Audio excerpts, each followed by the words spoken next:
Então, o que a gente está interessado nesse início de capítulo, né, é em estudar ondas eletromagnéticas, principalmente no espaço livre. Né? A gente não vai se preocupar, por enquanto, como elas foram produzidas. Isso a gente vai falar lá no capítulo 11. Certo? Como é que uma onda eletromagnética é produzida. Mas, em geral, se você tem uma carga, tá certo? Uma carga elétrica que é acelerada e bate num teparo, né? Ela vai emitir radiação, uma banda larga, inclusive raio-x. A gente sabe disso, né? Então, isso, ou seja, o estado da carga, né? Ela, de repente, teve uma forte desaceleração. Essa desaceleração produz radiação eletromagnética. Né?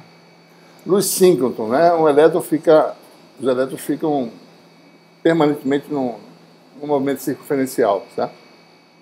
Existe aceleração centrífuga, né? Então, eles emitem radiação sempre tangencialmente. Né? Então, tem radiação síncroton emitida. Ou seja, toda vez que uma carga é acelerada, emite radiação. Tá? Então, a gente pode dizer de forma geral, toda vez que carga flutua, ela emite radiação eletromagnética. Né? Se você tem um recipiente com gás, certo? E você aplica uma alta potência e começa a acelerar essas moléculas, e elas começam a colidir, excitam elétrons ou moléculas, os elétrons ficam excitados, quando eles decaem, eles emitem radiação. Mas, no fundo, isso é aceleração e desaceleração de carga. Flutuação de carga. Então, toda flutuação de carga gera a radiação eletromagnética. Um circuito, né, terminado numa antena, certo? Você faz circular corrente variante no tempo, vai emitir radiação eletromagnética. Flutuação de carga. Então, hoje tem carga flutuando, ou acelerada ou desacelerada, sempre vai ter emissão de radiação eletromagnética. Então, a gente não está preocupado com como a radiação surgiu. A gente só está querendo saber como é que ela se comporta no espaço. Alguém emitiu em algum lugar, tá certo? Ou uma antena, tá certo? Ou um laser, né? O laser é esse exemplo aqui, tá certo? De cargas colidindo e emitindo luz. Né? Ou radiação síncroton, ou seja, em qualquer que seja a frequência, né? Tá? Então, a gente quer saber mais ou menos como é que é o comportamento do campo eletromagnético produzido. Você disse que toda carga acelerada produz uma onda magnética. Sim, produz radiação eletromagnética. Se tiver movimento uniforme, não. Se acelerar, produz. Ou desacelerar. Variação de velocidade, certo? Isso é uma coisa importante, né? Então, uma forte aceleração, uma fraca aceleração, o espectro de frequência gerado depende de quão forte é essa aceleração e desaceleração. Né? Então, a gente está querendo saber, né, mais ou menos, certo? Em algum lugar teve flutuação de carga, né? Deixa eu fazer uma coisa. O que seria flutuação de carga? Exatamente isso, aceleração, desaceleração, transição entre níveis de energia num átomo. Isso é flutuação de carga. Porque ela está no estado de vibração, daí muda para outro. Então mudou. Tá? Então essa configuração mudou, houve uma flutuação. Então essa flutuação que a gente chama esse tipo de mudança de estado que a gente chama de flutuação de carga vai gerar onda eletromagnética. A gente está interessado no comportamento dos campos gerados, que são os mensageiros, campo elétrico e magnético. Né? Longe da flutuação. Tá? Então a gente quer saber, numa região em que não há carga, não há correntes. Na nossa teoria eletromagnética da engenharia, flutuação de carga, ou o que quer que seja, são representados por quem? Densidade de carga. Tá? Aqui, isso aqui tem densidade de carga, que é a densidade de carga ρ. E o outro elemento que aparece nas equações de Maxwell, quem é? Densidade de corrente. Então, tem carga envolvida na densidade de carga e na densidade de corrente. Se a densidade de carga varia no tempo, você tem flutuação de carga. Se a densidade de corrente varia no tempo, tem flutuação de carga. Tá? São as duas coisas que aparecem que estimulam as equações de Maxwell, se vocês olharem. Então, vamos só escrever rapidamente aqui quem são as equações. Né? Rotacional de E. Isso, nesse momento, vocês têm que saber as equações de trás para frente. Tá? e saber o nome das grandezas. Certo? Qual é o nome do E? Como é? Campo elétrico. Medida em que unidade? Volt por metro ou coulomb, né? Newton por coulomb, né? Mas a gente vai usar unidades assim, né? Já consolidadas, volt por metro, né? Igual a menos quem? dB dt. Certo? Observe que as letras arredondadas, só lembrando, né, indicam campos que são variantes no tempo. Certo? Quem é B? Densidade de fluxo magnético. Né? Weber por metro quadrado, Tesla, né? Certo? Ou vetor indução magnética, também conhecido. Né? Essa é uma equação. Aqui não aparece nenhuma fonte de carga, nem corrente, nem nada, certo? Só aparecem os campos. Eu tenho a segunda equação, divergente de D igual a densidade de cargas. Tá? Densidade de cargas livres. Né? Quem é D? Densidade de fluxo elétrico. Ou vetor de deslocamento elétrico. Certo?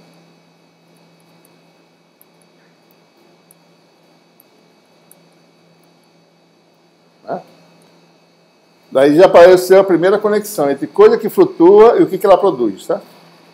E isso é relacionado com isso. Né? Então, as coisas vão se amarrando. Né? Tem mais uma equação. Mais duas, né? Não, mais uma. Divergente de B igual a zero. Não tem carga magnética. Certo? E a última, a lei generalizada de Ampère, tracional de H, igual a densidade de corrente livre mais dD dt. Certo? Aparece mais uma situação em que aparece flutuação de carga, que está aqui a corrente, e o que ela produz, os efeitos que ela produz, as equações se acoplam, né? E a gente vai ver as consequências. Qual é o nome desse elemento aqui? Vetor campo magnético.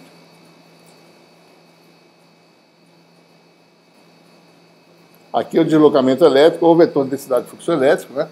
Isso aqui é medido em ampere por metro, o vetor H, certo?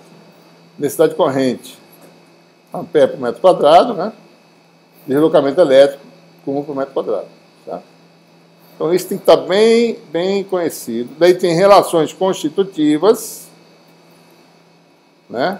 D igual a ε0E mais P, polarização elétrica, tá? B igual a μ0 H mais N. Se tiver matéria, então a matéria vai ser representada pela polarização elétrica, coulomb por metro quadrado, e pela magnetização, se for o caso, ampere por metro. Certo? E em multimateriais, isso aqui simplifica, porque uma coisa é linearmente relacionada à outra, né? Então você tem múltiplos. Um campo é múltiplo do outro, certo? Parece uma constante lá. Mas essas são as relações mais gerais possíveis, certo? Você pode voltar para essa da velocidade? Aonde? Aqui? Quem é ampere por metro? Campo magnético, né? Ampere por metro. Ampere por metro quadrado, né? Daí que tem um submetro, dá ampere por metro. Densidade, a derivada é coulomb por metro quadrado. O deslocamento elétrico é coulomb por metro quadrado, certo? Isso aqui vai dar coulomb por ampere, né? Que é ampere por metro quadrado, como um todo aqui, certo? Da mesma unidade daqui.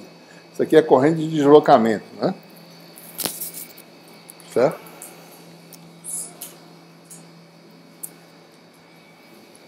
Ok, pessoal?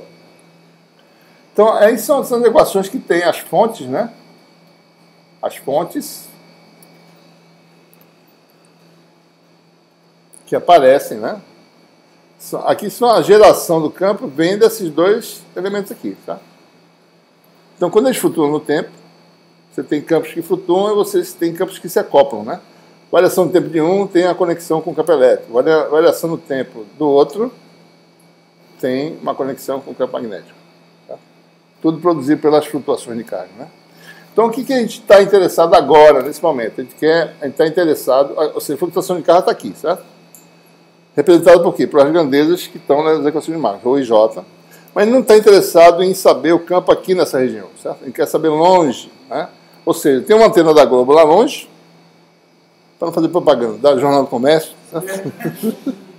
Jornal do Comércio lá longe, a gente não quer saber perto da antena, certo? Está longe da antena, quer saber aqui como é que é o campo eletromagnético, mais ou menos gelado.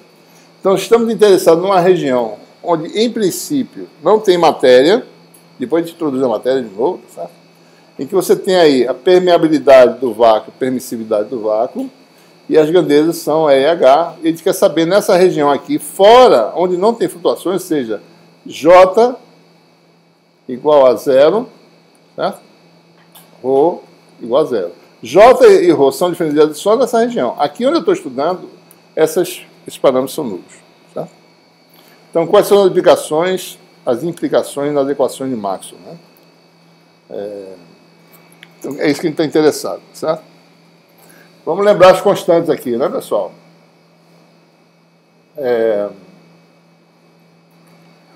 Epsilon zero,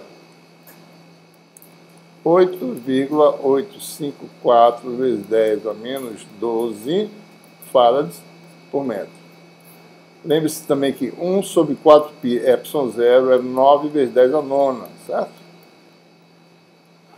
É aquela famosa constante K lá de física 3, né? Ou seja, epsilon zero é 1 sobre 36π, também, vezes 10 a menos 9, certo? Farad por metro, né?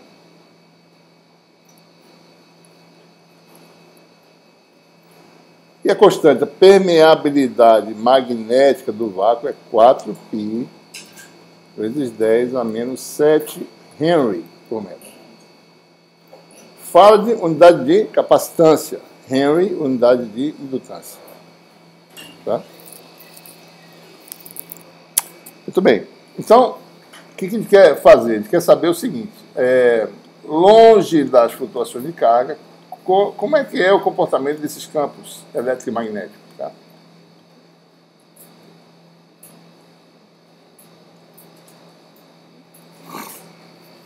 Então, como é que fica? No caso em que, na região de interesse, né?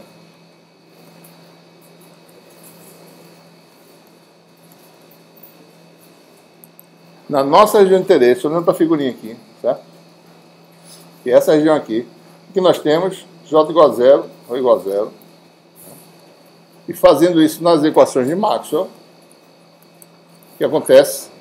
O rotacional de E permanece, menos dB dt, e só que no vácuo B igual a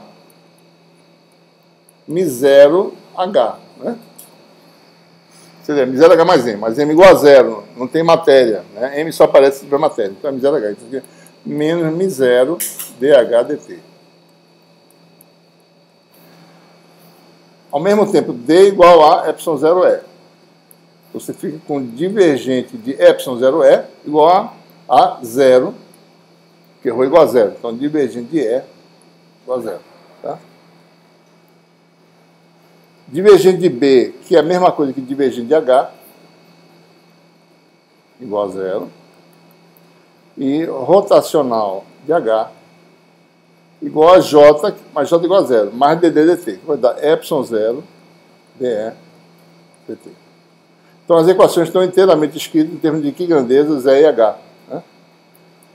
E agora, o que a gente vai fazer? A gente vai relacionar este campo aqui com ele mesmo. A gente vai aplicar novamente o rotacional. Certo? Da primeira equação. Por que eu faço isso? Porque daí eu vou ter rotacional de H aqui. Eu troco a posição da derivada. Vai ficar igual a menos μ0 ddt. Observe que isso é uma derivada parcial, certo? Porque as coisas dependem de tempo e coordenadas, x, y, z, certo? Então, ddt de quem? Rotacional de H, que que está dado por aqui, certo? Então, eu expressei tudo em termos de um parâmetro só, de um campo só.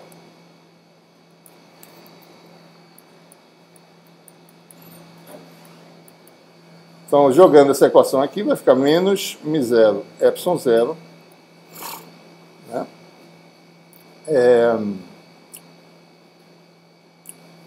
D2E, dt2.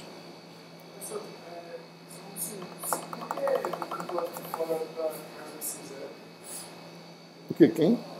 Porque o campo está Densidade de carga. divergindo do campeonato vai ser zero. Porque ele dá ρ. Rho sobre ε0.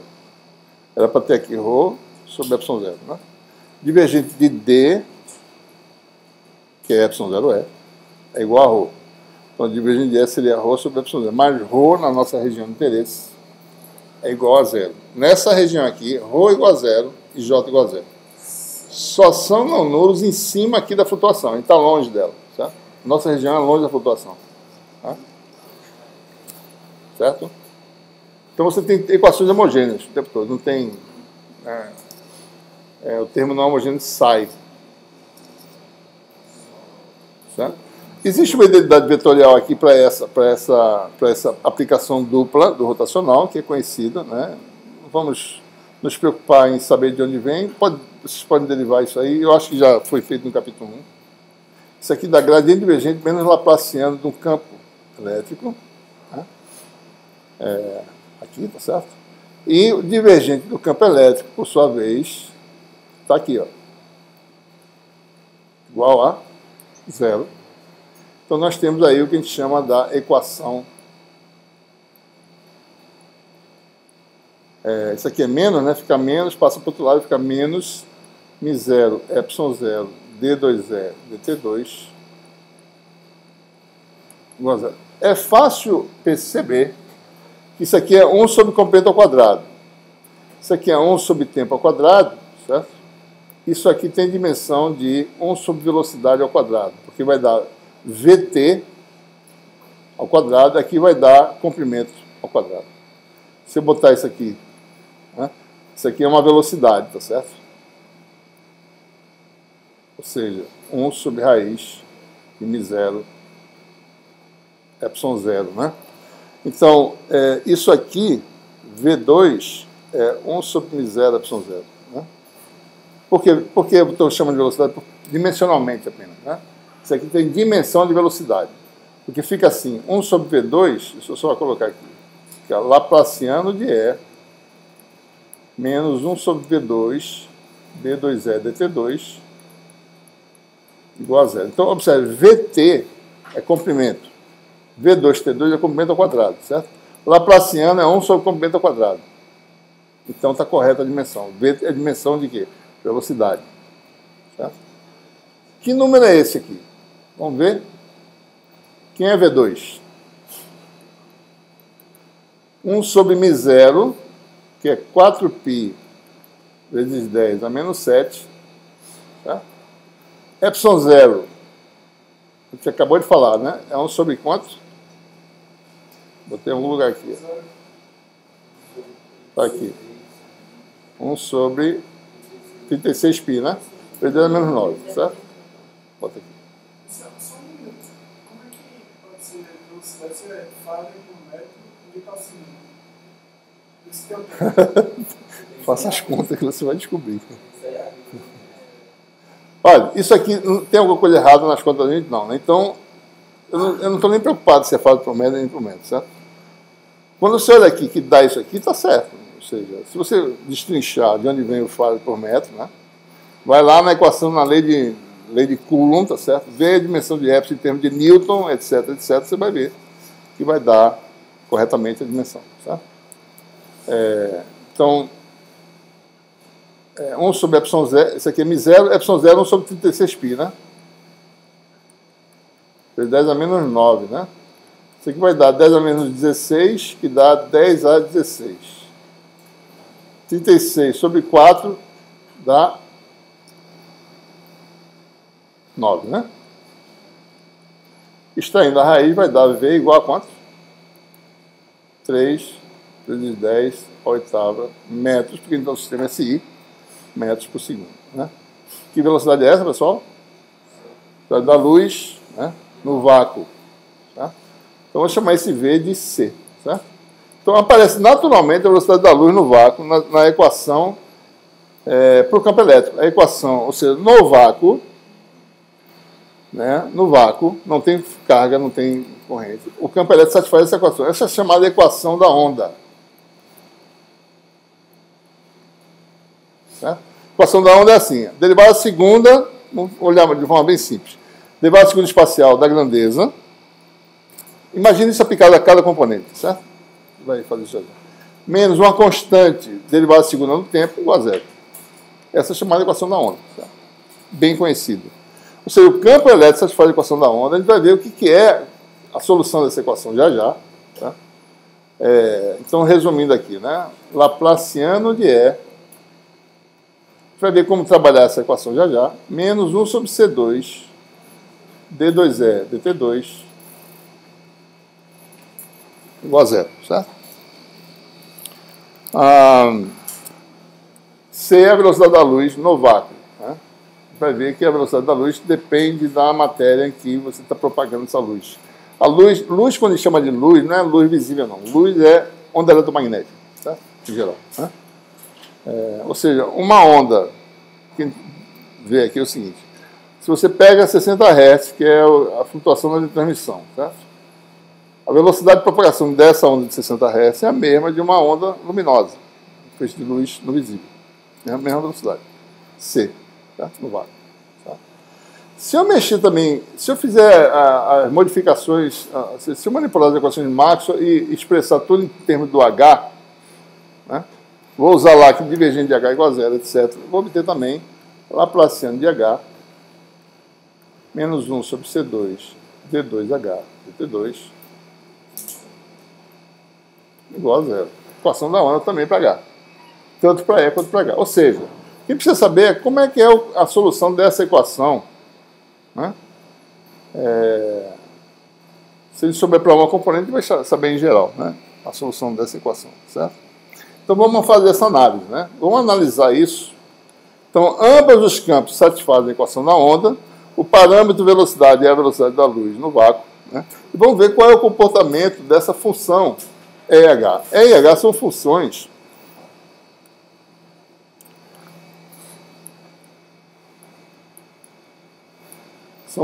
que dependem de x, de y, de z e do tempo. Depende das coordenadas e do tempo. Certo? A pergunta é qual é a forma geral dessas funções, mesmo sem resolver. Certo? Ele não vai resolver agora, ele vai resolver depois. Isso depende de como a coisa flutua no tempo, ele não sabe. Né? Não vai ter uma função matemática, mas ele vai ter uma forma dessa função, como é que ela se comporta. Tá bom? Oi.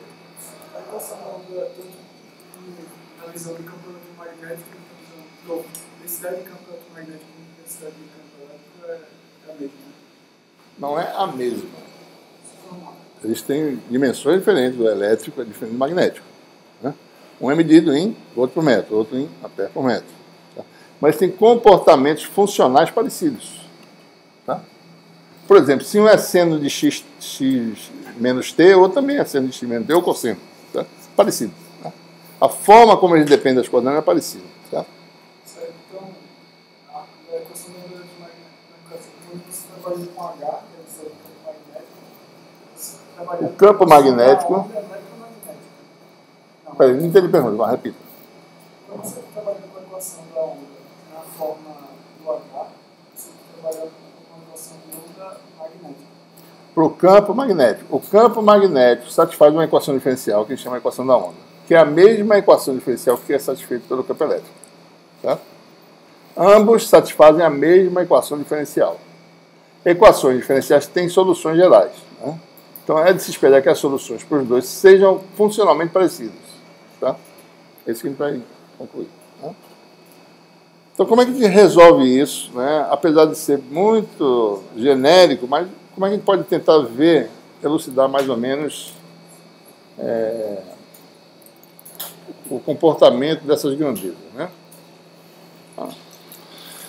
Bom, imagine que o campo elétrico, né, seja decomposto em cartesianas, ou campo magnético. Tá?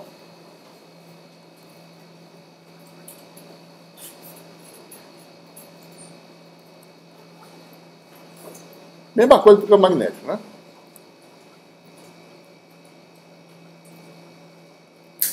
E o campo magnético também tem uma decomposição semelhante, com 3 componentes.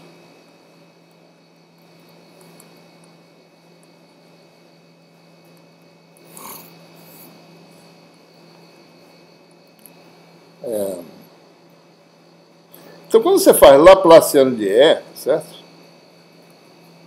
Ou de H, você vai ter, na realidade, uma soma, né? X, vou botar aqui o índice I vai de X até Z, de AI. Esses vetores são fixos, né? AX, AY, AZ. Né? A derivada não se aplica aos vetores unitários. São todos fixos, né? Só se aplica aos componentes. Vai ser AI vezes A, o Laplaciano da componente I. Tanto para o campo elétrico como magnético. Eu obteria expressões semelhantes, né? Tá? Então, quando você faz a equação vetorial, você pode decompor a equação em 3 equações escalares. Né? Por exemplo, isso aqui quer dizer, se o campo satisfaz a equação da onda, quer dizer que é a iésima componente também. Laplaciano de AI. Agora nós temos a equação escalar, né? Menos 1 sobre C2, D2 EI DT2, igual a 0, tá?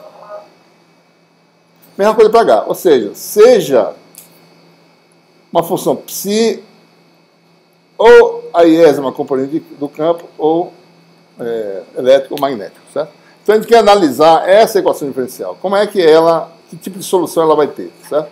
Laplaciano de uma das componentes chamada de psi menos 1 sobre C2 D2 psi dt2 igual a 0. Né? É isso que a gente quer ver. Certo? Qualquer componente.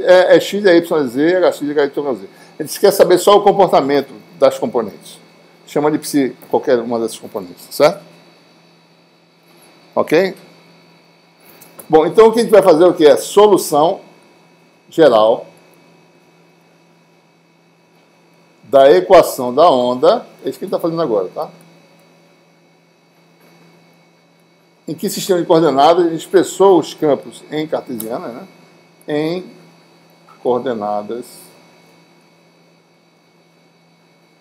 Em cada sistema de coordenadas você vai ter um comportamento. Né? A gente vai ver que a onda que a gente obtém aqui é uma onda plana. A gente vai ver o que quer dizer isso. Certo? Se fosse um sistema de coordenadas cilíndricas, a gente obteria ondas cilíndricas. Né? Por exemplo, você joga uma pedra num lago, você vê aquela perturbação cujo raio aumenta, que é uma onda cilíndrica. Né? Você vai ter ondas esféricas que tem uma perturbação no centro e, de repente, essa perturbação expande, né, à frente de onda esférica. Então, para cada sistema de coordenadas, você tem uma solução. A gente vai estudar particularmente em cartesianos, que é fácil de você expressar, né, e fácil de compreender todo o resto em outros sistemas de coordenadas. Certo? Então, em cartesianas, né, então é isso que a gente quer estudar. Certo? Vamos chamar, no fundo o que a gente vai descobrir aqui é de que forma as coordenadas x, y, z e t se relacionam para a função satisfazer essa equação aqui. Certo? Então, eu vou chamar essa função, né, função de 4 variáveis. Né? A gente vai introduzir alguns artifícios aqui, mas já vai chegar numa conclusão. Né? Chamar de f de w, que w é a função dessas 4 variáveis. O que a gente quer saber é como é que é o argumento dessa função psi. Quem é w? Né? É uma função de 4 variáveis. Certo? A gente vai jogar isso dentro da equação da onda e ver o que acontece. Certo? Então, observe, por exemplo, eu preciso calcular d2 psi dx2, né? Então, vou fazer por partes. Primeiro, eu calculo d psi dx, usando esse conceito aqui, certo? Sabendo que f depende de w depende das coordenadas, isso aqui vai dar df dw, derivada total, dw dx. Né? Certo? isso aqui é uma função de W, né? dw dx é uma outra função. Se dá a função de 4 variáveis, isso aqui vai ser uma nova função dw dx, vou chamar de essa derivadinha aqui, ó, chamar de um g temporariamente, tá certo? É uma função de 4 variáveis, né? Só para ele saber fazer a derivada segunda, tá certo? Bom, a derivada segunda que eu preciso no Laplaciano, que é d2π dx2, vai ser derivada disso em relação a w, né? Certo?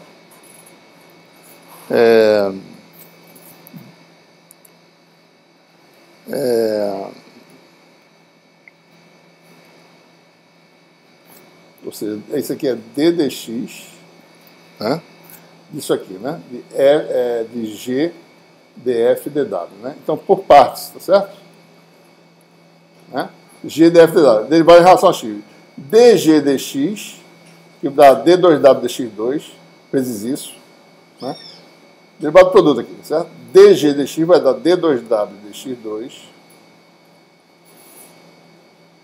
vezes df dw, né?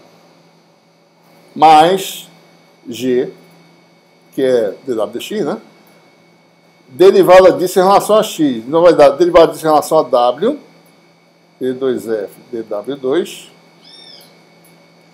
Daí vai dar dw dx, que é g. Então vai dar g2, certo? Então essa é a expansão. A gente só faz uma vez só, e depois a gente calcula para todo mundo. Então isso aqui vai dar, tá certo? df dw dg dx,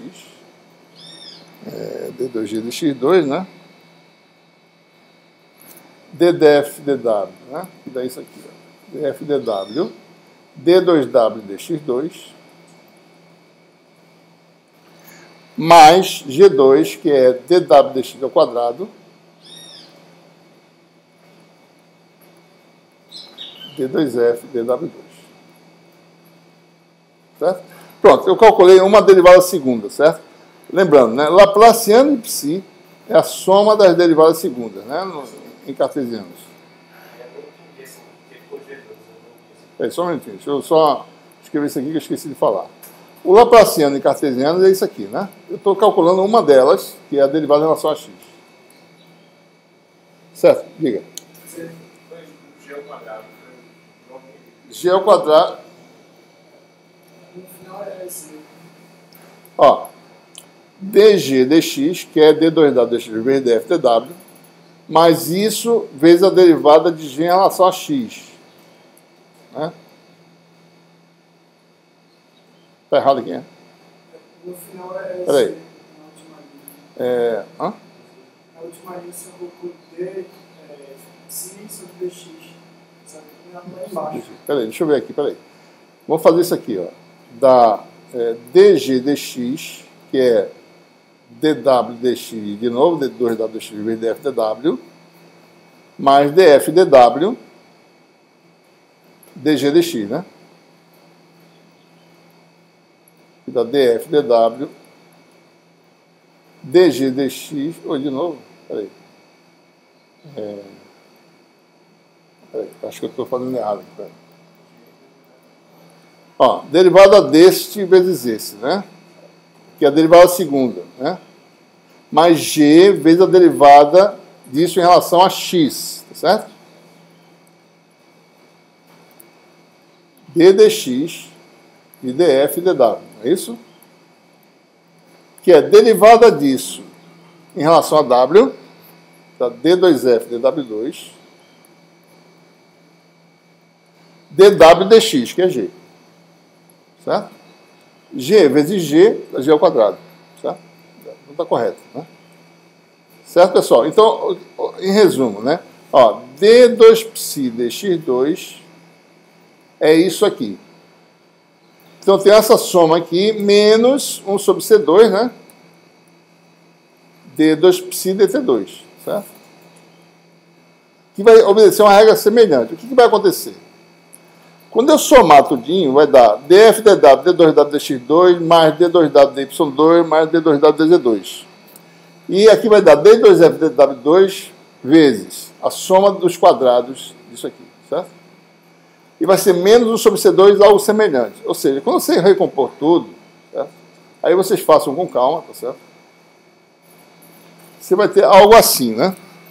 Vou mostrar aqui o resultado logo, que é mais fácil. Quando vocês trabalharem isso aí, eu vou mostrar aqui, deixa eu aumentar aqui um pouquinho.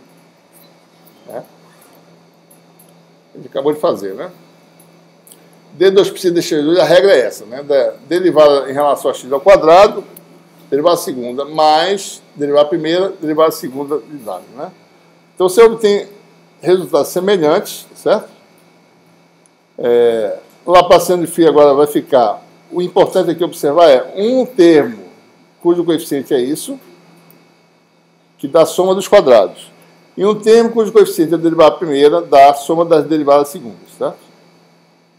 Se você aplicar o último termo, que é 1 sobre d2π dt2, vai ter uma regra semelhante, né? Regra da cadeia semelhante, certo? Mesma coisa. Que é a derivada segunda fazendo a regra da cadeia. Vai dar a mesma coisa. Derivada segunda com o quadrado de W dt, derivada primeira com a derivada segunda de W. Quando você recompõe todo mundo, vai ficar algo assim. Um coeficiente, derivada segunda de W, e isso aqui, certo? Um segundo coeficiente, derivada primeira, com essas coisas aqui. Observe que isso aqui também é a equação da onda, tá? Certo? Tridimensional? Hã? A equação da onda... Tridimensional, de novo, né? Se isso for a equação da onda, né, a gente apareceu aqui um termo que é a equação da onda. Isso aqui não é a equação da onda, isso aqui é outra coisa, certo? A pergunta é, sobre que condições isso aqui dá zero? Certo? Por exemplo, eu posso ter, caso 1, né, se a função f for constante, certo? Se a função f for constante, isso aqui dá zero, isso aqui dá zero. Então você tem, ou seja, uma função psi, né, que a gente conclui o quê, né? Caso 1, se f for uma constante, tá? Bom, se f for constante, a função psi é a função constante. Olha, é claro que essa função satisfaz a equação da onda, né? Laplaciano de psi menos 1 sobre C2, D2π dt2 igual a zero, né? Tá? Qualquer equação diferencial tem uma constante, tá certo? Como solução, né? Mas a constante não é um campo fisicamente realizável, é algo que existe em todo espaço, tá certo?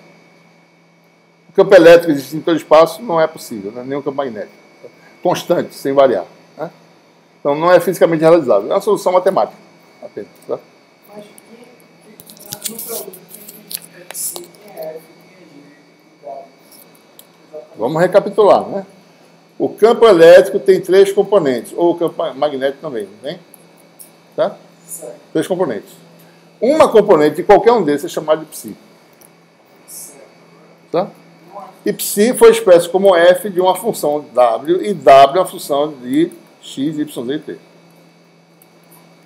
Tudo que a gente quer descobrir aqui é qual é essa forma aqui. É isso que a gente está tentando descobrir. Por isso que a gente está fazendo esse artifício todo. Certo? Qual é a forma? Mesmo sem resolver a equação, como é que é essa forma aqui? Certo? Então, Como é que essas coisas... Uma não, qualquer uma tem um comportamento desse tipo. Depois vai ver como recompõe todas elas, certo? Mas cada componente tem um comportamento desse tipo. Suponha que você pega o sistema de coordenadas, bote todo o campo elétrico todo indo numa direção só. Tá? Então só tem um componente, é x. Tá? Então essa x é essa função psi aí. Certo? Ok? Muito bem. Bom, caso um f igual a k satisfaz, mas essa função não é algo que a gente queira saber. Não tem interesse, porque é uma função que não é fisicamente realizável. Certo? Uma função que ocupa todo o espaço, que não cai, né, à medida que você se afasta da fonte. Então não é algo... Bom, esse caso aqui é constante. A segunda possibilidade é uma função linear de W. A função f de W é a função linear de W, certo? Então, observe, a derivada segunda em relação a W é zero, certo? A derivada primeira é diferente de zero. Né? Bom, o que acontece? Sob que condições aquela equação vai ser satisfeita, né? Está aqui em cima a equação. Derivada segunda é zero, esse termo sai. Isso aqui é não nulo. Então, eu tenho que ter essa função aqui satisfazendo a equação da onda. Isso não é nenhuma informação adicional, certo? Isso só quer dizer o seguinte, se W satisfaz a equação da onda, Psi também satisfaz. Isso nós já sabemos. Psi satisfaz a equação da onda. O que eu estou dizendo é que W satisfazendo, Psi satisfaz. Isso não dá nenhuma informação adicional. Tá? Então, isso é um caso que não nos traz nova informação. Né? Só para vocês observarem, tem uma classe de funções, antes de continuar, né? Produto de potências x, y, z e t até a primeira potência, certo? Por exemplo, x, y, z e t. Suponha que f seja dado por isso aqui, certo? Difícil escrever aqui, né? Escrever aqui que é melhor. Suponha que f seja dado por x, y, z vezes t. Produto das quatro, certo? Isso aqui satisfaz a equação da onda. Ou seja, psi é dado por isso aqui. Certo? Psi igual a f. Psi igual a f. A w mais b, né? Eu estou pegando um caso particular em que a função f é o produto de quatro funções lineares.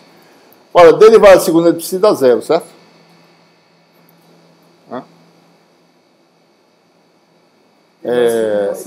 Isso aqui sendo w, né, satisfaz a derivada segunda de w também dá zero, certo?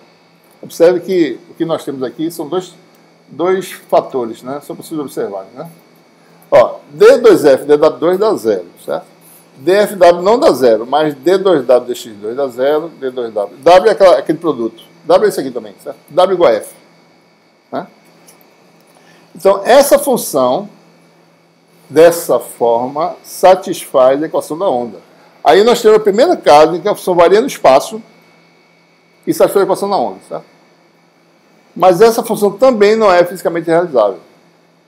Observe que à medida que x cresce, isso cresce indefinidamente, certo? Y também cresce, F cresce indefinidamente. Isso quer dizer que o campo elétrico cresce indefinidamente, ou para positivo ou para negativo, e quando o tempo passa também. O tempo passa, o campo começa a aumentar para sempre, certo? Então isso não é algo que seja fisicamente realizável. Então há situações em que você tem solução da equação da onda, mas a solução não é fisicamente realizável, você não produz esse tipo de coisa. É só matemática, certo? Isso não representa algo que se propague, por exemplo, né? ou que decaia à medida que se afasta da fonte. Tá? Então isso aqui não é um tipo de exemplo F igual a W mais B, né, que a gente falou, certo? Que satisfaz a equação da onda, mas não é algo fisicamente realizável. Tá? Porque na equação da onda só tem os componentes W e F. Só tem o quê? Os componentes W e F. Não, a gente redefiniu psi como sendo uma função de W e W sendo uma função de quatro variáveis. E só escreveu isso para ver as situações possíveis, certo? A gente viu F constante, F uma réplica de W, agora a gente vai ver o último caso, certo? A gente vai ver... Hã? Não tem importância, é derivada. A gente não está calculando nada, a gente só está especulando só. Certo? Quer saber sobre que condições, que tipo de função vai surgir.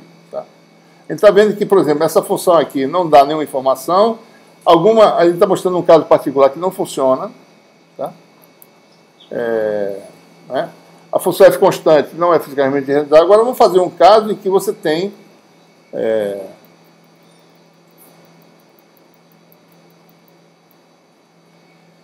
tanto isso aqui não nulo, tá? Quanto isso aqui não nulo. Então, se eu tiver isso aqui diferente de zero, esse fator, certo? E esse fator diferente de zero, eu vou querer forçar que isso aqui seja zero e isso aqui seja zero, certo? Eu vou assumir que W satisfaça a equação da onda, né? Satisfaz a equação da onda. Isso aqui é a equação da onda. Eu tenho que forçar, então, que W satisfaça essa segunda equação diferencial, que não é a equação da onda. Ou seja, a soma dos quadrados da derivada primeira combinam-se, de W, combinam-se para dar isso aqui igual a zero. Ou seja, eu quero forçar, para satisfazer lá, né? Ou seja, o caso 2, né? O caso 1, 2, caso 3, né? dF, dW, diferente de zero. D2F, DW2, diferente de zero. Para eu ter isso aí, uma coisa aqui, o que acontece? W tem de satisfazer a equação da onda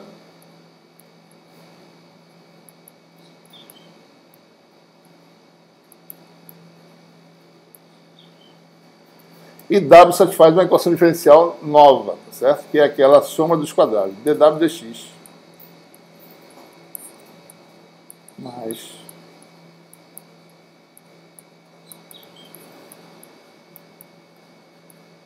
igual, vou botar assim, igual a 1 sobre C2 dW dt quadrado. Certo? Qual é a solução mais simples dessa equação, pessoal, que a gente pode utilizar aqui? Por exemplo, se eu fizer isso constante, isso constante, isso constante, isso constante, eu posso satisfazer essa equação. Tá? Então eu vou impor que dW dx não constante. Aí eu estou começando a adquirir uma fórmula para W, tá certo? Estou resolvendo o problema para F, tendo derivada primeira e segunda não nulas, e o argumento W tendo uma forma específica. A primeira derivada em relação a x é constante, a primeira derivada em relação a y é constante, a primeira derivada em relação a z é constante. É um C maiúsculo aqui, tá, pessoal? Para não confundir com esse C minúsculo aqui. E dW dt também é uma constante, chamada de D. Tá? Observe, se eu fizer isso aqui, o que acontece com a derivada segunda de cada um aqui? Zero. Então eu estou automaticamente satisfazendo a equação da onda, certo? Então eu resolvi isso aqui não tem mais.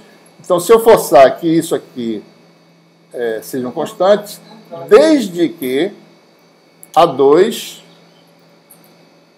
mais B2 mais C2 igual a D2 sobre C2. Então eu escolho minhas constantes. Né?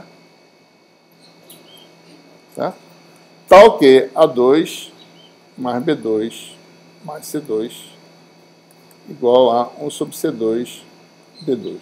Ou seja, D igual a velocidade da luz, raiz quadrada de A2 mais B2 mais C2.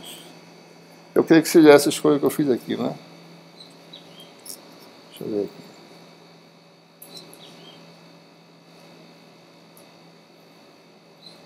Cadê?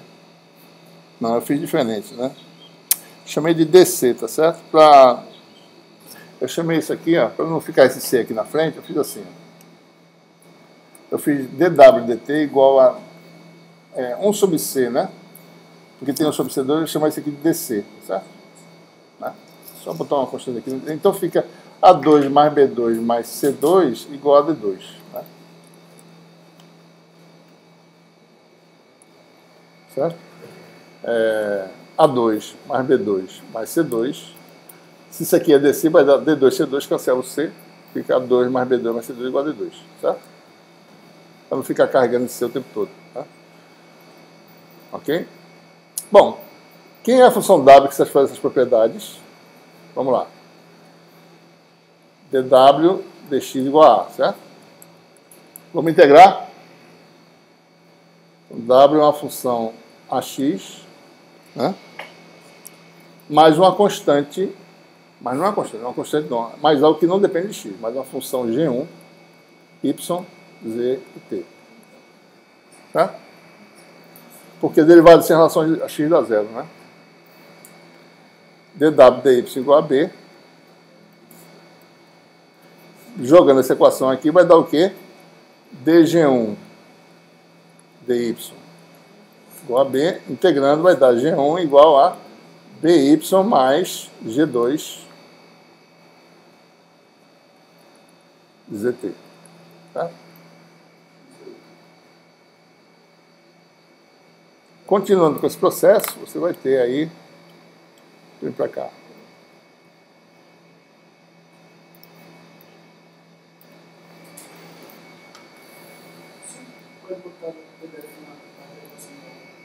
Oi?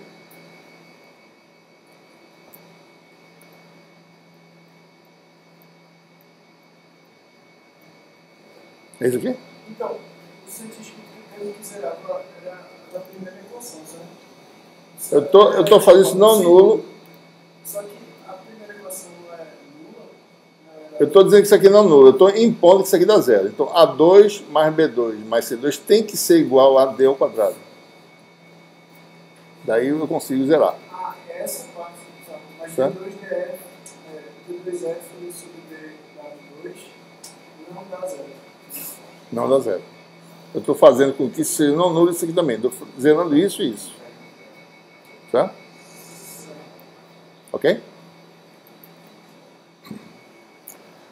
Ou seja, então você tem aí, ó, dw de x igual a w é uma função linear de x, mas uma constante, ou seja, uma função de outras variáveis, né? Daí você joga lá, então G1 vai ser BY mais G2. Daí você vai dw dz igual a C, né? dw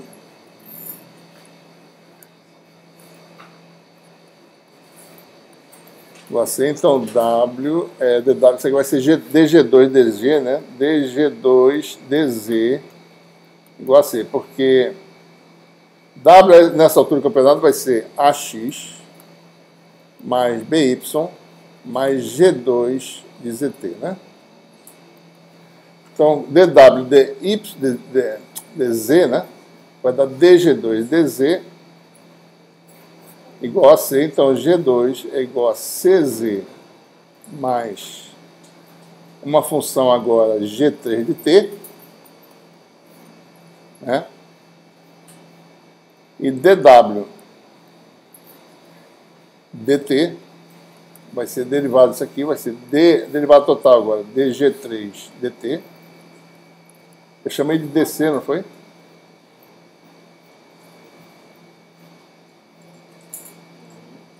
dc igual a d vezes c. Daí você tem aí G3 igual a d vezes c minúsculo, tempo, mais uma constante E. Tá? Então nós temos a forma de W. Qual é a forma de W que satisfaz a equação da onda, então? Ou seja, a função psi é uma função de W. O argumento dessa função é a função de 4 variáveis. Mas como essas variáveis se amarram? Se amarram numa forma simples. Que forma simples é essa?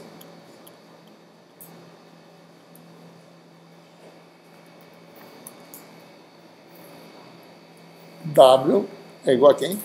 A x mais by mais cz mais dc, né? Eu falei, não foi? T mais E. Essa é a forma de W. É uma forma bem específica, apesar de não resolver nada. Em cartesianas, uma função que, em princípio, pode ser fisicamente realizável, ele não está falando que ela cresce ou que diminui, ele só está dizendo que a forma do argumento da função. Tá? É essa forma aqui. Tá? Então, a função psi, essa função satisfaz a equação da onda. Se a função for escrita dessa forma, psi igual a f de quem? Disso aqui, f de algo que se amarra, tá certo?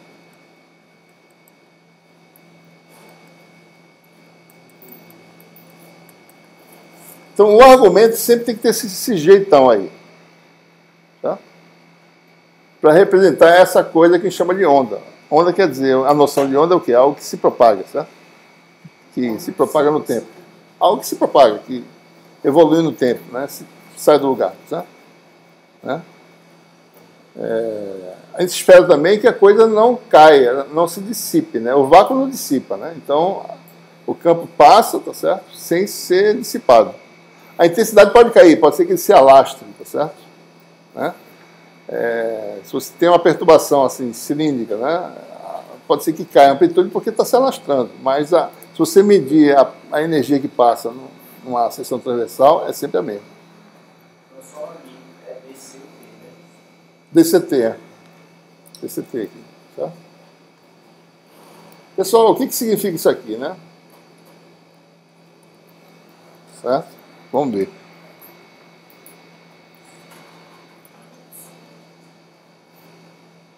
Onda plana uniforme. Já a gente vai saber por que tudo isso, consequência desse formato aqui que a gente está descobrindo. Certo?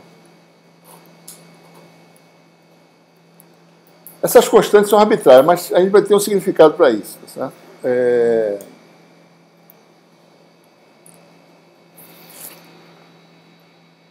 Eu posso rearranjar essas coisas, né, e reorganizar botar coisa em evidência, posso fazer um bocado de coisa, desde que não viole esse formato dos argumentos da função. Certo?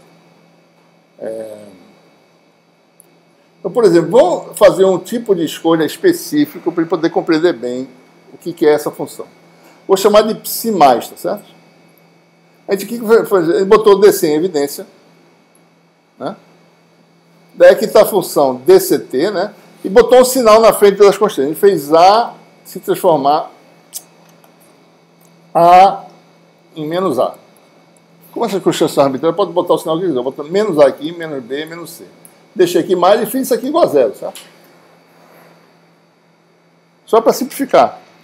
Essas constantes, eu não violando a relação entre A, B, C e D, não tem nenhum problema. Eu fazendo A igual a zero, não tem nenhum problema em fazer isso, né?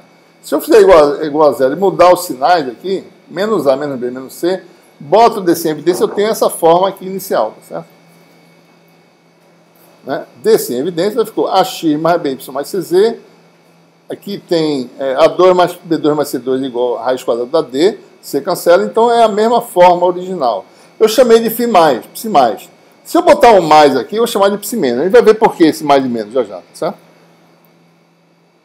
Então, isso é um tipo de possibilidade, né? Observe que eu posso definir quantidades, né?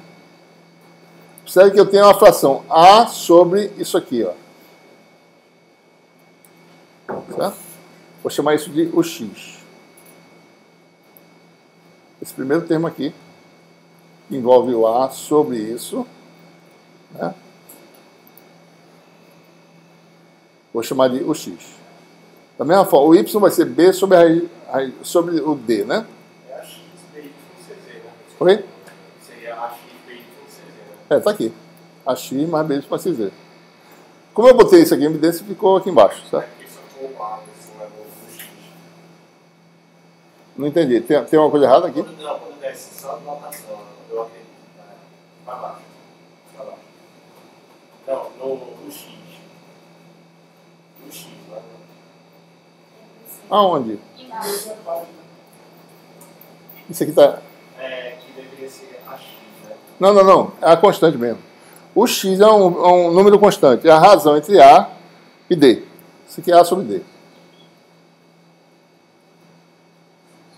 A sobre D. Certo? É uma constante.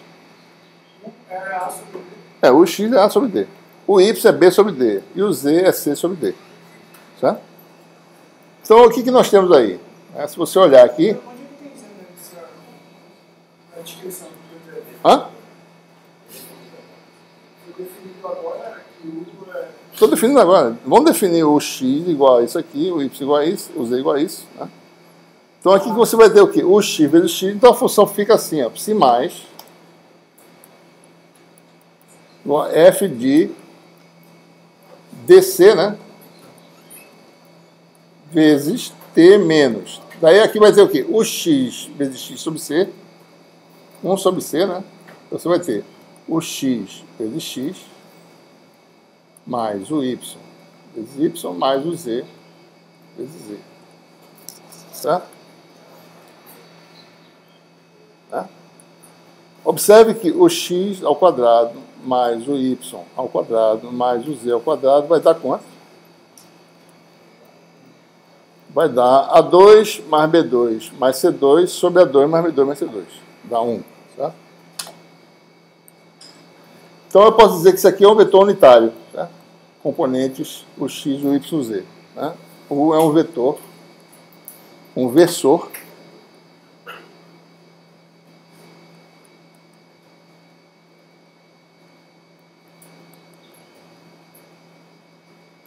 E o vetor que tem componente x, y, z é quem? Nosso famoso vetor posição.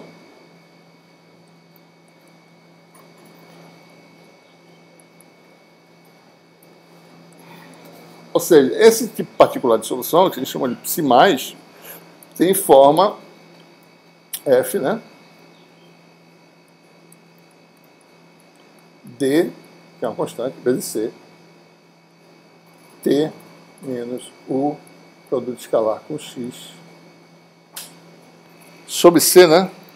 Deixa eu ver aqui. Sobre C. Sobre C. Certo? Se eu tivesse escolhido menos, eu teria uma solução psi menos igual a f de dc t mais o escalar x sobre c, né? Então, o que é isso aqui, tá certo? Então, a pergunta é, qual é o lugar geométrico dos pontos em que a função psi é constante? É quando você fixar isso aqui como sendo uma constante. Tá? Então, suponha que você tem um vetor U conhecido, certo? Na realidade, quem define esse U é quem emitiu lá essa onda eletromagnética. Ele me mandou para uma direção, pronto, U é essa direção, por exemplo, certo? Se for uma onda esférica, U pode ser qualquer direção no espaço, certo? Numa direção, você vai ver como é que se comporta a amplitude. Na outra, você vai ver como é que se comporta a amplitude. Né? Se for uma onda que é essa onda que a gente está falando agora, vai ter um só fixo. Então, se você fixa o U é constante, está lá uma direção do espaço, definido por U. Então, qual é o lugar geométrico dos pontos em que a amplitude da onda, chamada primeiro olhar para essa aqui, qual é o lugar geométrico dos pontos em que isso aqui é constante? Né? Num determinado, eu tiro uma foto, né? O tempo evolui, certo? Bom, no tempo T1, certo? Eu quero olhar para essa onda, T1. Então, eu vou fixar T1 menos o escalar x, vou chamar de lugar geométrico dos pontos x1 sobre C, igual a uma constante. Certo? Que equação é essa no espaço tridimensional, né?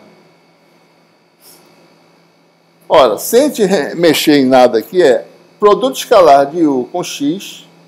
Se você multiplicar, dividir, somar, passar para outro membro aqui, vai ser produto escalar dessas duas quantidades é constante. Certo? Então, qual é o lugar geométrico em que o produto escalar de U com o vetor posição x é sempre constante? É todos aqueles pontos que estiverem ortogonais a U, certo? Então, todos eles têm a mesma propriedade. Qualquer x que eu colocar terminar num plano ortogonal a U, vai dar produto escalar do x que eu escolhi com U, sempre constante. Que é módulo de x, módulo de 1 dá 1, né? Módulo de x cosseno do ângulo é sempre a projeção de x na direção de U. Então, o lugar geométrico em que isso aqui é constante é um plano ortogonal a U. Certo? Então, é um plano ortogonal a U. Ou seja, a frente de onda é um plano. Certo? Plano. Sobre o plano, a amplitude não muda, é constante. Certo? Daí vocês vão perguntar, essa onda pode existir, na realidade? Ou seja, suponho que eu pegue aqui uma direção, e nesse plano a amplitude do campo não varia, lá no infinito, para todos os lados, no infinito, não varia. Essa onda pode existir fisicamente? Pode ou não pode? Alguma coisa que nunca termina? Não pode, né? Um seno existe, uma função seno existe, e vai de menos infinito a mais infinito? Não, né? Então, são idealizações que a gente vai usar como ferramentas. A gente usa seno para fazer análise de Fourier, certo? Quando a gente junta esses senos todinhos, tem uma coisa que é finita, certo? Aqui também, ele vai ter essas ondas idealizadas, cuja frente de onda é um plano, mas quando você soma essas ondas, você pode formar uma onda real, de verdade, certo? É como decompor Fourier no tempo, no espaço. Aqui a gente vai decompor também em ondas. Mas há uma onda particular é essa onda que a gente está chamando de onda plana. O que ela tem de particular? A frente de onda é um plano, certo? A amplitude não muda. Qual é a velocidade dessa onda? Né? O que eu tenho que fazer é mover o tempo para um tempo T2 e impor que essa diferença dê novamente K. Certo? Vou para o tempo T2. Menos U escalar x2 sobre C, também igual a K. Ou seja, é a mesma amplitude. Certo? Se você olha uma onda no mar, né, qual é o lugar geométrico do ponto em que a crista está sempre constante? É isso que a gente está querendo saber. Certo? Então, se você subtrai essas duas coisas, T2 menos T1, esse K vai embora, então vai ficar o quê? T2 menos T1, né? Menos isso com mais aquilo, ou seja, é igual a U sobre C. O lugar geométrico novo, que é x2, Isso aqui é produto escalar, né? Menos x1. Certo? Então, ou seja, isso quer dizer que o escalar x2 menos x1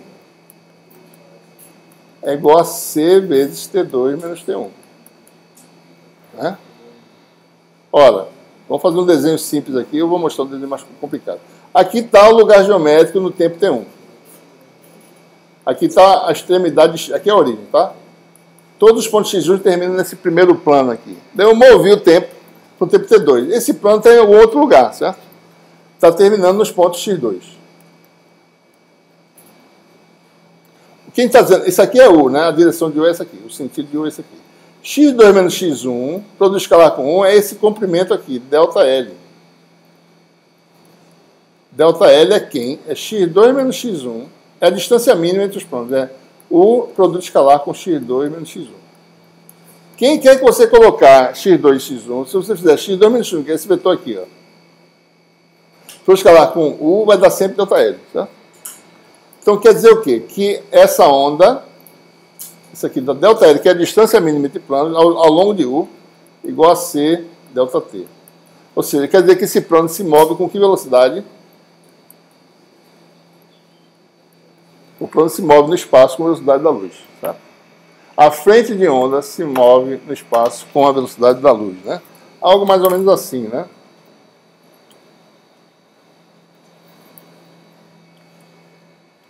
Você tem aí né? Você tem, ou seja, definida a direção no espaço, que é a direção de U, o sentido de U, você tem essa perturbação se movendo como um plano, amplitude constante no plano, que ela se move nessa direção do espaço. Certo? Né? Então, a solução, o que a gente obteve, então? Em cartesianas, a solução da equação da onda é o que a gente chama de onda plana uniforme. Por que uniforme? Porque a frente de onda é um plano em que a amplitude não varia nesse plano, é uniforme, a amplitude é constante. Quer dizer que os campos E e H, que ele não está nem preocupado em calcular o campo elétrico e o campo magnético, só quer saber como é que é o jeito deles. Eles vão se propagar no espaço, se você tiver em coordenadas cartesianas, como onda plana uniforme. Se você tem a antena lá da rádio da TV Bandeirantes, certo? TV Record, né? Bom, se você for muito próximo à antena, o aspecto da onda é uma onda esférica, certo? Mas aqui, a gente está tão longe que esse raio da esfera é tão grande que vira uma onda plana. A frente de onda é mais ou menos um plano, certo? Então esse plano está se propagando com velocidade C. Né? Ok? Bom, e qual é a gente acabou de falar, né, que tinha duas soluções. Psi+, né? Que mostrou a forma geral. A gente acabou de derivar, né? A solução da equação da onda é, em cartesianas, uma onda plana. Tem Psi+, e tem a outra também, Psi-, né? A Psi+ tem uma forma do tipo F de DC, né? Eu botei aqui.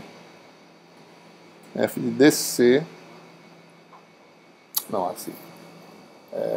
Esqueci, aqui está faltando. F de DC. Posso escolher isso aqui igual a 1 também, se eu quiser, né? Para simplificar, mas deixa assim mesmo. T menos. O importante é esse argumento. O escalar x sobre C, né? E a Psi- seria F de DC T+. Né? Ora, se essa representa uma onda plana se movendo no sentido, né, do vetor U, essa representa uma onda se movendo no sentido do vetor menos U. Né? Certo? Posso representar qualquer onda usando essa forma aqui. Certo? Basta que eu defina o sentido de U para onde eu quiser. Para onde, né? Por exemplo, isso aqui é a mesma coisa que menos U. Né? Mesma forma. Certo? Basta eu reverter U, eu tenho o mesmo resultado. Certo?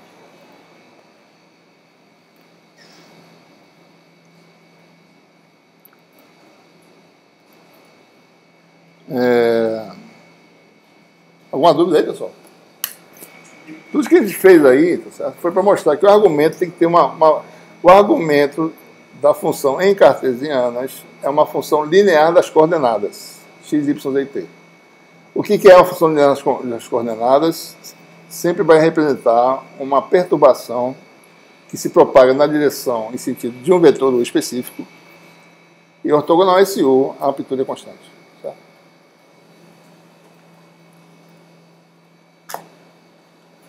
Então, esse é um tipo de solução. Se eu fosse trabalhar em esférica, seria outro tipo de solução, mas obedeceria o mesmo princípio. O argumento sempre tem aquela diferencinha entre coordenada de tempo e coordenada espacial, né?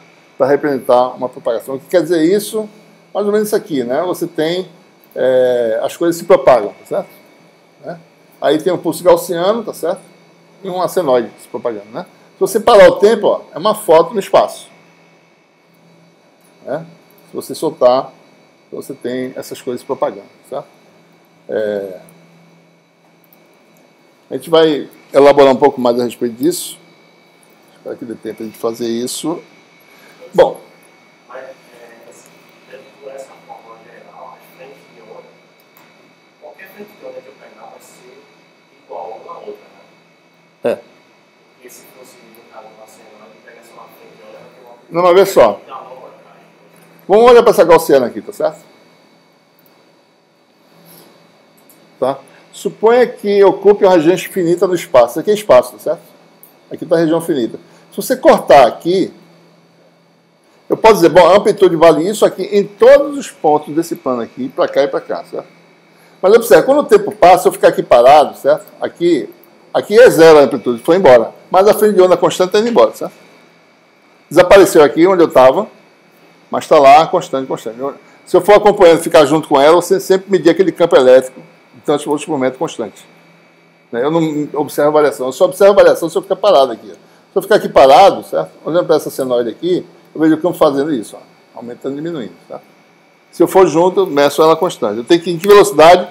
Velocidade da luz. Para poder segurar e sempre medir aquele campo constante. Certo? Bom, é claro que o que a gente faz no laboratório, como é que a gente precisa sempre mandar informação. Para que a onda eletromagnética a gente usa, né? Para mandar informação, certo? Para mandar informação, você tem que mandar num canal de comunicação. Cada canal de comunicação tem a sua faixa de frequências que ele aceita passar a informação ou não. Né? O desempenho cai se você sair dessa faixa de frequências, certo? Então, o que você faz? Você vê a resposta numa dada frequência. Então, você admite, para a gente fazer análise de qualquer coisa, a gente admite uma frequência fixa, depois junta várias frequências e vê como é que é o comportamento do sistema do canal de comunicação, certo? Então, por isso que é importante a gente sempre fazer uma análise no regime que a gente chama de regime harmônico, né? Em que a perturbação você conhece a priori que ela varia harmonicamente no tempo, numa frequência fixa. Tá? Então, vamos ver como é que fica aí as equações de Maxwell, né? Deixa eu ver até onde eu vou hoje, se é que vai dar, né? Vamos ver aqui, peraí.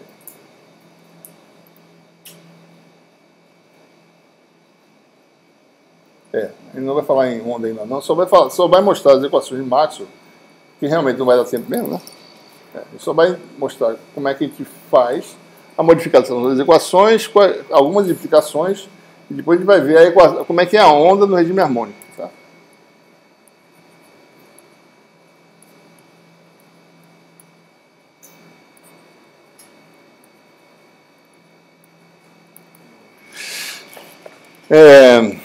Ora, então a gente admite que no tempo a gente conhece as variações das coisas, né? A flutuação varia harmonicamente no tempo. Você faz um circuito, um oscilador que varia senoidalmente, né? E produz essa perturbação. Tá? Então, suponha que você tenha... Bom, quais são os parâmetros? Né? Então, as coisas variam no tempo, tá? Com uma frequência angular. Observe a terminologia, viu, pessoal? Ômega eu vou chamar de frequência angular.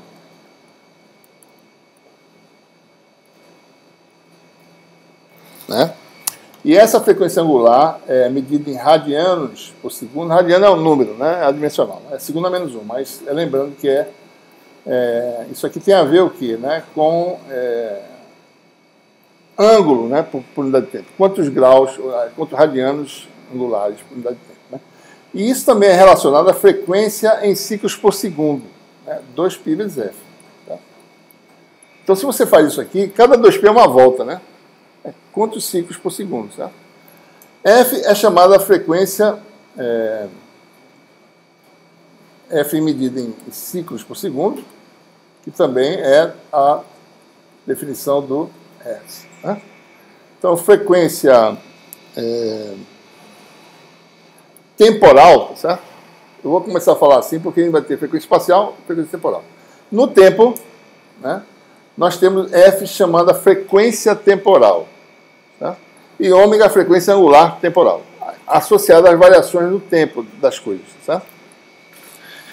Muito bem, então, qualquer grandeza que vai aparecer nas equações de Maxwell vai ser um vetor arredondado, né, chamado de F. Né? A gente viu que depende das coordenadas, fala de x e t. E a gente sabe que isso pode ser calculado, né? A gente vai admitir que existe aí um fasor, tá certo? Parte real de uma grandeza f só de x exponencial de j ômega t. O que eu estou dizendo? Que a função f varia harmonicamente no tempo. Supõe que f seja um vetor real, certo? Então a gente vai ter aí, se f for real, isso aqui vai dar f de x cosseno de ômega t. Tá? Ok? Então, eu sei a priori que minhas grandezas dependem do tempo, então eu vou representar fasorialmente, ou seja, as coisas no tempo, que estão nas equações de Maxwell, vão ser representadas com a parte real de um fasor vetorial exponencial de j ômega t. Então, quando as coisas variam harmonicamente no tempo, com a frequência ômega, como é que ficam as equações de Maxwell? Né? Vamos ver uma delas, rotacional de E igual a menos dB dt. Em geral, tá? Voltando agora ao caso geral, esqueça quem está no vácuo, existe fonte de novo. No caso geral, a gente vai representar as equações de Maxwell no regime harmônico. Tá? Esse F aqui também pode ser escrito, antes de eu escrever aqui, esse F no tempo, arredondado, pode ser escrito como F exponencial de j ômega t mais complexo conjugado sobre 2, né? Então, 2 vezes a parte real disso aqui, certo? Ok? Só lembrando, né, a função é exponencial de j ômega t, é cosseno, né? Mais j seno, né? Então, observem o paradigma, né? Agora ele está com vetores que são vetores complexos. Quer dizer, esses vetores retos aqui são vetores que podem ser complexos. Mas o campo físico é um campo real, que é esse campo aqui. Ó. O campo físico é aquele que é arredondado. Esse é o campo de verdade. O resto é artifício matemático. Né? Esse F é introduzido só para facilitar as coisas. Certo? Então, quando eu jogo aqui, eu tenho rotacional de E exponencial de j ômega t mais o conjugado sobre 2 igual a menos ddt. Né? Professor, Oi. aquele F lá, que está vetor ali, F cosseno ômega t, ele não era simbólico? Não. Se F fosse real, não. F sai, né? Fica só a parte real do exponencial. Se F for real, certo? Isso aqui é o caso particular só. Então aqui você tem menos ddt de quem, né? Vou botar aqui embaixo. B. Observe, né? Aqui a letra reta agora só depende das coordenadas espaciais. Certo? São fasores complexos. Mais o conjugado sobre 2. Quem é a derivada no tempo disso aqui? J ômega. Né?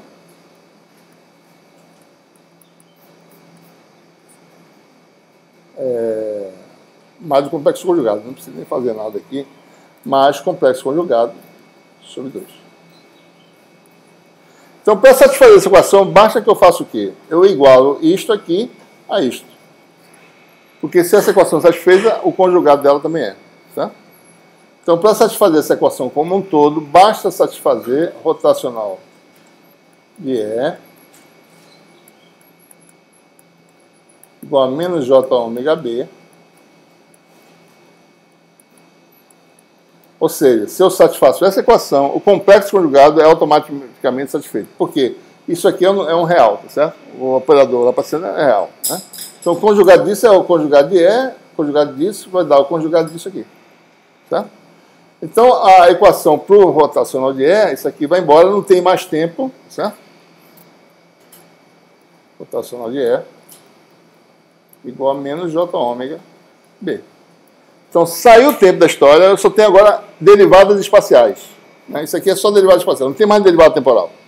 Derivada temporal, na prática, é multiplicar por J ômega. Certo? Então, como é que ficam as equações de Maxwell no regime harmônico?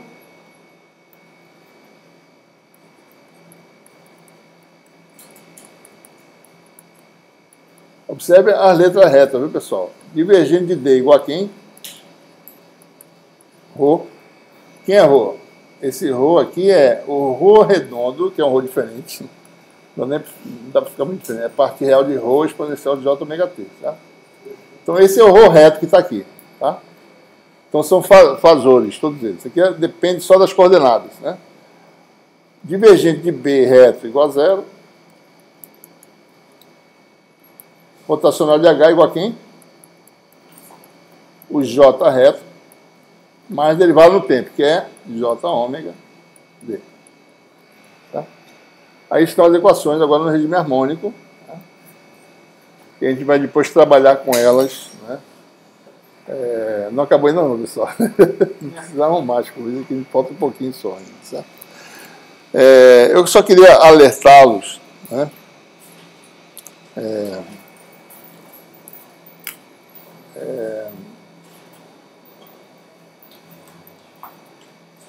Vamos olhar para essa senoide aqui novamente, certo? Eu vou ficar aqui parado, né?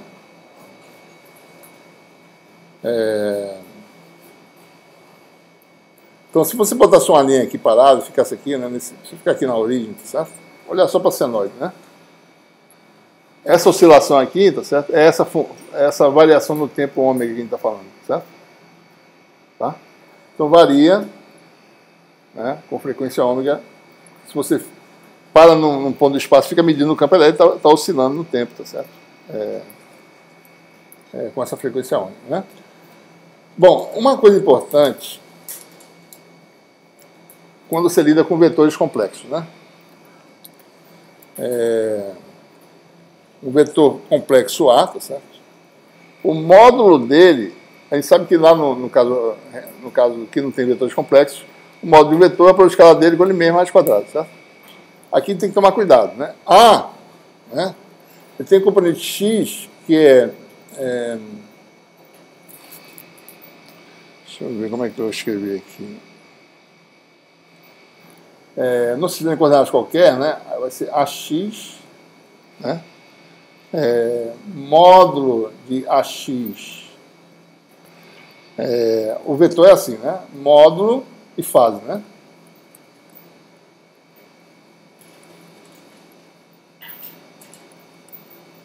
Isso aqui é o AX, tá certo?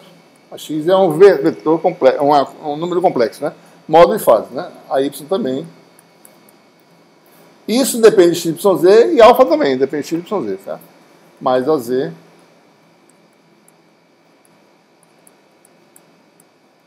Se eu fizer A escalar A, vai dar o quê? Todo escalar vai dar o quê? Módulo de AX ao quadrado, exponencial de J 2 alfa 1, mais módulo de AY ao quadrado, mais módulo de AZ ao quadrado,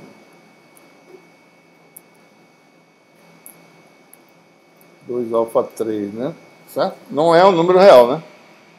Então, para ele pegar o módulo do vetor, ele tem que fazer A escalar quem? A conjugado. Que nem no caso de variáveis tradicionais complexas, né? Certo? Então, a gente tem que prestar atenção nessas particularidades que vão aparecer agora, certo?